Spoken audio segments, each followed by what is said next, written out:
What's the story, lads? I won't be at Pride this year because I'm away, so I just wanted to do a bit of a video. I think this year is very important because a lot of people think that all the battles are won, but they're not. I try and ask myself what I'm actually proud of, because there's so many problems in this country and in our community. When one toxic fatal disease is starting to come under control, we now have other issues. We have spiralling levels of depression and suicide among the gay community. We have nihilistic self-destructive chemsex and people still having unprotected sex. And then, as one big battle for liberty is won, marriage equality, now we have another one on the horizon that affects the liberty of all of us, and that's the separation of church and state. Now the next battleground for that is going to be the referendum to repeal the 8th Amendment. And I think we should be remembering all of our allies, both straight and gay, in the government and in communities that stood by us and helped us with marriage equality.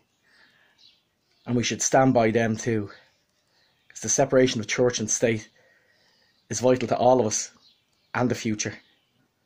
And let's also remember those who stood in our way, who slunk back into the darkness after trying to deny us the right to have equality. Well, they're all creeping out again now. We need to do what we can, whether it's organising, registering to vote, campaigning, telling our own stories, and getting out there. Pride is a great opportunity to do that. Because if you think Pride is just all about flags and hashtags and Facebook and all that other crap, well, it's not, because they're selling that by the inch in pennies and carols and in all the straight bars that'll be sucking up to you for your pink pound over the Pride Festival, when they wouldn't protect you or acknowledge you any other day of the week. So when I say what am I proud of, it probably should be who am I proud of. I'm proud of that generation of queers that were often bashed and bruised but were never broken, and who went out onto the streets and who said, we are not criminals.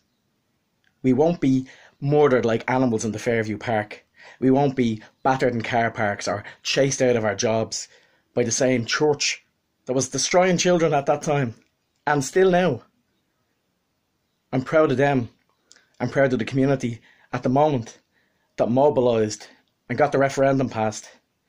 But I'm also proud of my family and friends, all the straight people, all my life, who have stood by me and supported me.